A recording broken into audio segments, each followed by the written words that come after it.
आलस्य का परिणाम। काशीराम एक बहुत आलसी व्यक्ति था। उसका ज्यादातर समय सोने और बेकार की बातों में बीत जाता था। काम के नाम पर वो हमेशा कहता, आज नहीं कल से शुरू करूंगा, लेकिन उसका कल कभी आता ही नहीं था।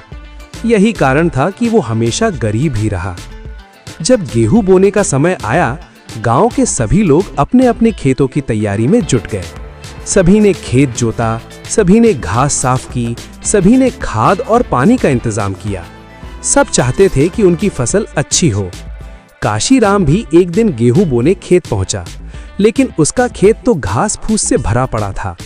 उसने सोचा, घास निकालने की क्या जरूरत है, ऐसे ही बीज डाल देता हूं।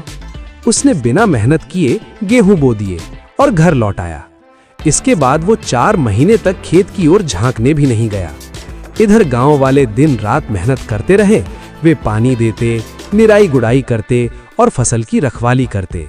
उनकी फसलें हरी भरी होकर लहलहा उठीं। 4 महीने बाद कटाई का समय आ गया। एक दिन काशीराम चारपाई पर सोया करवटें ले रहा था। तभी उसने शोर सुना। उसने देखा गांव के लोग हंसिया लेकर खेतों की ओर जा रहे थे। बच्चे, जवान, बूढ़े सब खुश थे। काशीराम उठ बैठा और बोला, अरे मैंने भी तो गेहूं बोए थे, चलो आज अपनी फसल काट लाता हूं। उसके चेहरे पर खुशी आ गई। वो भी हंसिया लेकर खेत की ओर चल पड़ा। लेकिन जैसे ही वो अपने खेत में पहुंचा, उसके कदम रुक गए। वहां गेहूं नहीं थे, सिर्फ घास ही घास थी। उसका हंसिया हाथ से गिर पड़ा और उसका सपना टूट गया। तभी एक बूढ़े आदमी ने कहा, आछे दिन पाछे गए, सो गुरु ने किया न चेत। अब पछताए होत क्या, जब चिड़िया चुग गई खेत। आछे दिन पाछे गए, सो गुरु ने किया न चेत। अब पछताए होत क्या, जब चिड़िया चुग गई खेत। बूढ़े ने इस कविता का अर्थ समझाया। काशीराम बेटा, जब अच्छे दिन आते जाते रहे, तब तुमने कुछ सोच विचार नहीं किया। घर पर आराम से सोते रहे, खेत पर ध्यान नहीं दिया। जब चिड़ियों ने तुम्हारे खेत को खाकर नष्ट कर दिया, सो अब पछताने से क्या फायदा है। काशीराम को अपनी गलती समझ आ गई, लेकिन अब पछताने से क्या लाभ। समय हाथ से निकल चुका था। इस कहानी से हमें क्या सीख मिलती है? आलस्य मनुष्य का सबसे बड़ा दुश्मन है। बिना मेहनत के सफलता नहीं मिलती।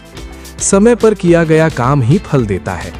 केवल शुरुआत करना काफी नहीं, लगातार मेहनत जरूरी है।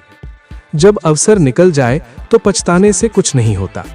इसलिए हमें आज का काम आज ही करना चाहिए, क्योंकि जो समय की कद्र करता है वही जीवन में आगे बढ़ता है। आलस्य की वजह से हम अपने लक्ष्यों को हासिल नहीं कर सकते। हमें अपने काम को दिल से करना चाहिए और समय का सदुपयोग करना चाहिए। परमेश्वर के वचन पवित्र शास्त्र में लिखा है। नीति वचन की पुस्तक अध्याय 6 वचन 9, 10 और 11 में आप पढ़ सकते हैं, हे आलसी, तू कब तक सोता रहेगा? तेरी नींद कब टूटेगी? थोड़ी सी नींद, एक और झपकी, थोड़ा और छाती पर हाथ रखे लेटे रहना। तब तेरा कंगालपन राह के लुटेरे के समान और तेरी घटी हथियारबंद के समान आ पड़ेगी। अगर ये कहानी आपको अच्छी लगी तो एक लाइक जरूर करें और अपने दोस्तों को शेयर करना ना भूलें।